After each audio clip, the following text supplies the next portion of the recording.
अस्सलामु अलैकुम वरहमतुल्लाहि वबरकातुहू। Welcome back. आप लोग सुन रहे हैं तैमूर अहमद को। क़यामत की निशानियों के बारे में हमने बात करना शुरू की थी। उसी से मुतालिक एक हदीस है इब्न माजा की।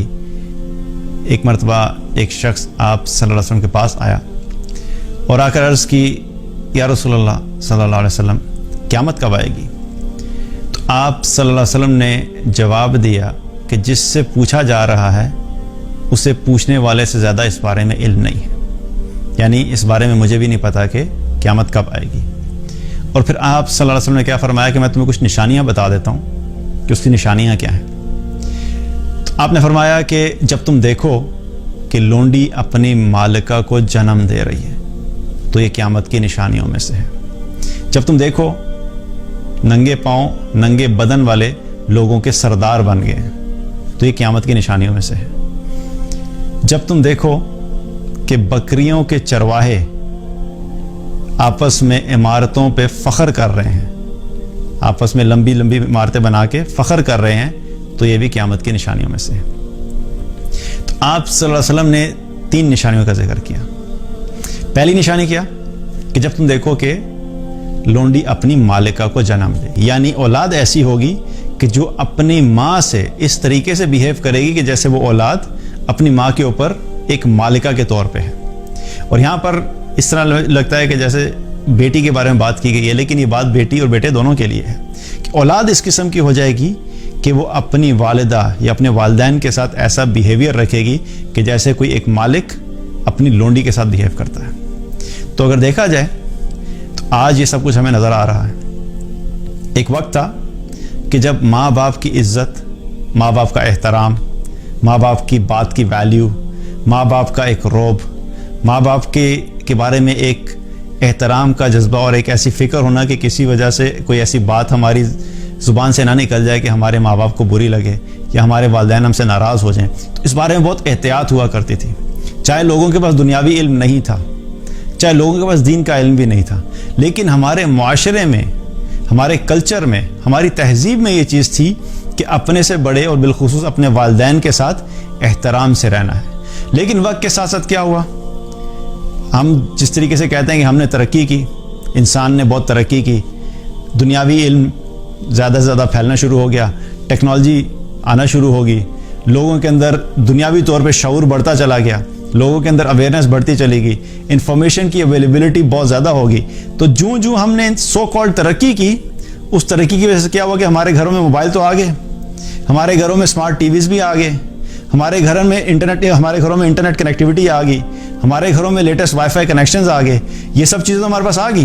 हमारे पास अच्छे डॉक्टर्स आ गए, हमारे पास अच्छे इंजीनियर्स आ गए, हमारे पास अच्छे मेडिकल की फील्ड के या फाइनेंस की फील्ड के या सेल्स की फील्ड के या मार्केटिंग की फील्ड के लोग तो आ गए, लेकिन हम लोगों ने अच्छी औलाद प्रोड्यूस करना बंद कर दी। वो औलाद कि जो माँ बाप की इज़्ज़त करने वाली हो, वो औलाद जिसके अंदर ये एहसास हो कि जब मैंने अपने माँ बाप से बात करनी है तो मैंने बात कैसे करनी है और उनके साथ रवैया क्या रखना है। अगर माँ बाप की कोई बात नापसंद भी आ रही है तो उस सूरत में भी मुझे उस चीज़ को कैसे हैंडल करना है। तो ये वो तरबियत थी जो वालिदैन की भी जिम्मेदारी थी। वालिदैन ने अपनी रिस्पॉन्सिबिलिटी जिस तरीके से पूरी करनी चाहिए थी, जब उन्होंने नहीं की तो अब उसका एंड रिजल्ट क्या निकल रहा है कि ऐसी औलाद पैदा हो रही है कि जिनको ये भी ख्याल नहीं है और जिनको ये भी पता नहीं है कि अपने वालिदैन के साथ हमने बात कैसे करनी है और हमने उनके साथ क्या बिहेवियर रखना है। और उसके नतीजे में क्या हो रहा है कि वो कहाँ से सीख रहे हैं, जो कुछ वो ड्रामाज में देखते हैं, जो कुछ वो मूवीज़ में देखते हैं, जो कुछ वो मीडिया पे देखते हैं, वो अपनी मर्ज़ी से जो चीज़ समझते हैं, उसकी बुनियाद के ऊपर जब अपने माँ बाप के साथ एक गलत रवैया रखते हैं तो फिर हमें क्या लगता है कि हमारी औलाद क्या है, वो नाफरमान होगी। तो इसका मतलब ये नहीं कि औलाद को इस चीज़ के बारे में अब अगर वो ये समझे कि हमारी प्रॉपर तरबियत नहीं हुई तो औलाद की जो है वो जान खलासी हो जाएगी और उनसे पूछा नहीं जाएगा। उनसे पूछा जाएगा, वालिदैन की नाफरमानी के बारे में औलाद से पूछा जाएगा, लेकिन माँ बाप की भी रिस्पॉन्सिबिलिटी थी कि माँ बाप को भी अपना रोल प्ले करना चाहिए था। तो बहरहाल यहाँ पे क्या पता लगता है कि हदीस से क्या पता लगता है कि नबी सल्लल्लाहु अलैहि वसल्लम ने क्या फरमाया कि क़यामत की निशानियों में से एक निशानी ये है कि जब औलाद ऐसी होगी जो अपने माँ बाप के साथ ऐसा बिहेवियर करेगी कि जैसे एक मालिक या मालिका अपनी लोंडी के साथ करती है। दूसरी चीज़ क्या बताई आप सल्लल्लाहु अलैहि वसल्लम ने कि नंगे बदन नंगे पाँव वाले लोगों के सरदार बन जाएंगे। ये चीज़ भी बहुत कॉमन है। किसी भी जगह पे सरदार बनना या लीडर बनना چاہے وہ کسی گھر کے اندر ہو، چاہے وہ کسی کمیونٹی کے اندر ہو، چاہے وہ کسی گاؤں کے اندر ہو، چاہے وہ کسی شہر کا ہو یا چاہے وہ کسی ملک کا بھی ہو. سردار بننے کے لیے یا لیڈر بننے کے لیے کچھ خاص اسکل سیٹ چاہیے ہوتے ہیں. انسان کے پاس علم ہونا چاہیے، انسان کے پاس ایکسپیرینس ہونا چاہیے، انسان کے اندر لوگوں کی ہمدردی ہونی چاہیے، انسان کے پاس ایک شعور ہونا چاہیے، انسان کا کوئی ویژن ہونا چاہیے، انسان ایک سرٹن بیک گراؤنڈ سے ہو کہ جو اس قابل ہو کہ وہ سردار بنے، تاکہ وہ ان کو اس طریقے سے لے کے چل سکے جو اس کی رسپانسبلٹیز ہے ان کو سمجھتا بھی ہو اور ان رسپانسبلٹیز کو پورا بھی کر سکے. لیکن ہوا کیا کہ چند لوگ ایسے کہ جو پیچھے چلے جائیں، ان کی اگر ہسٹری اٹھا کے دیکھی جائے تو نہ ان کے پاؤں میں چپل تھی، نہ ان کے پاس کچھ پہننے کے لیے تھا، نہ ان کے پاس کچھ کھانے کے لیے تھا، لیکن بس اللہ سبحانہ تعالیٰ نے اپنی قدرت سے کوئی ایسی سچویشن کریٹ کی جس کی وجہ سے ان کے پاس کیا ہوا کہ بہت زیادہ مال آ گیا. اب مال آنے کی وجہ سے علم تو آیا نہیں، شعور آیا نہیں، ایکسپیرینس آیا نہیں، لیکن اس مال کی وجہ سے کیا ہوا کہ وہ لوگوں کے اوپر حاوی ہو گئے، اور اب کیا ہے کہ وہ لوگوں کے سردار بنے ہوئے ہیں. تو یہ بھی چیز دیکھا جائے تو اب ہماری دنیا میں بہت سی ایسی ایگزامپل ہے جہاں پہ ہمیں نظر آتا ہے کہ ایسے لوگ رول کر رہے ہیں، ایسے لوگ لیڈ کر رہے ہیں کچھ جگہوں کے اوپر کہ جہاں پہ وہ ڈیزرو نہیں کرتے، لیکن وہ کیا ہے کہ لوگوں کے سردار بنے ہوئے ہیں. اور ان کے اگر بیک گراؤنڈ دیکھا جائے تو ان کے پاس کچھ بھی نہیں تھا، لیکن وہ کچھ عرصہ پہلے تک ننگے پاؤں ننگے بدن تھے، یعنی ان کے پاس کچھ بھی نہیں تھا، اور اب کیا ہے کہ وہ لوگوں کے سردار بنے ہوئے ہیں. تو دوسری چیز یہ ہوگی. تیسری چیز جو آپ صلی اللہ علیہ وسلم نے فرمائی کہ جب تم دیکھو کہ بکریوں کے چرواہے، بکریاں چرانے والے لمبی لمبی عمارتیں بنا کر ایک دوسرے پہ فخر کریں گے. یہ وہ چیز ہے جو آپ سوچئے کہ آپ صلی اللہ علیہ وسلم کب بتا رہے ہیں ہمیں، 1400 سال پہلے. 1400 سال پیچھے اگر چلے جائیں تو ہمیں اس ماحول کی، اس سچویشن کو سمجھنے کی ضرورت ہے. اور تھوڑی دیر کے لیے آپ اگر امیجن کریں کہ اس وقت مکہ میں کیا تھا اور مدینہ میں کیا تھا. مکہ اور مدینہ میں تو بڑی بڑی عمارتوں کا کانسیپٹ تھا ہی نہیں، بلکہ ایون باہر بھی نکل جائیں، رومن امپائرز ان جگہوں پہ بھی دیکھ لیں تو عمارتیں جو تھی وہ ہاریزونٹلی تو شاید بہت بڑی بڑی تھیں، لیکن ورٹیکلی جنہیں ہم اسکائی رائز بلڈنگس کہتے ہیں وہ اس وقت کوئی کانسیپٹ نہیں تھا. اور عرب کے اندر اس چیز کا آنا، وہ کوئی انسان اس وقت سوچ بھی نہیں سکتا تھا کہ عرب میں یا اس ایریا میں جو اس قسم کی عمارتیں بنیں گی یا اس قسم کے کمپٹیشنز ہوں گے. تھوڑی سی آپ کو ہسٹری بتا دیتا ہوں. جو بڑی بلڈنگز بننا شروع ہوئیں 1901 میں، جو یو ایس کے اندر پہلی بلڈنگ بنی فیلاڈیلفیا سینٹر کے نام سے، جو کہ اس وقت کی سب سے بڑی بلڈنگ تھی.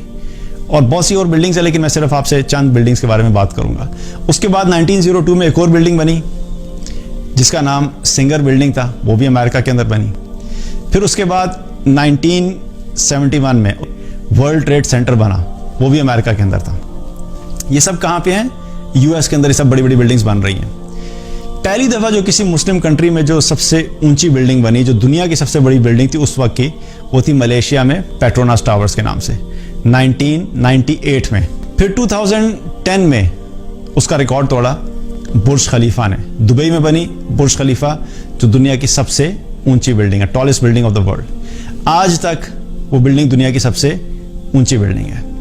اسی کے کمپٹیشن میں سعودی نے ایک پروجیکٹ اناؤنس کیا جدہ ٹاورز کے نام سے، اور جو جدہ ٹاور ہے اس کی ہائٹ جو ہے وہ برج خلیفہ سے بھی زیادہ ہے، اور اس کی ابھی کمپلیشن ہوئی نہیں، اس کی ابھی جو ہے وہ کنسٹرکشن چل رہی ہے. اس کے مقابلے میں ابھی یہ بلڈنگ کمپلیٹ ہوئی نہیں. دبئی نے ایک اور بلڈنگ اناؤنس کر دی ہے دبئی کریک ٹاورز کے نام سے، جس کی ہائٹ جدہ ٹاور سے بھی زیادہ ہوگی. اور یہ دونوں پروجیکٹس ابھی کمپلیٹ نہیں ہیں. ایک ایکسپیکٹڈ ہے 2021 میں کمپلیٹ ہوگا اور دوسرا شاید 2022 میں کمپلیٹ ہوگا. لیکن یہ دونوں ٹاورز جو ہیں کیا ہیں، ایک دوسرے کے کمپٹیشن میں اوپر ہیں. تو یہاں پہ اگر دیکھا جائے تو کیا ہو رہا ہے، یہ وہ لوگ ہیں یا یہ وہ علاقہ ہے یا وہ ایریا ہے جہاں پر اگر ہم پیچھے چلے جائیں تو کچھ عرصہ پہلے تک، کئی سال پہلے تک لوگوں کے پاس اپنے معاش کے لیے بھی چیزیں نہیں تھیں کہ اپنا ذریعہ معاش ہے وہ کس طریقے سے کرنا ہے.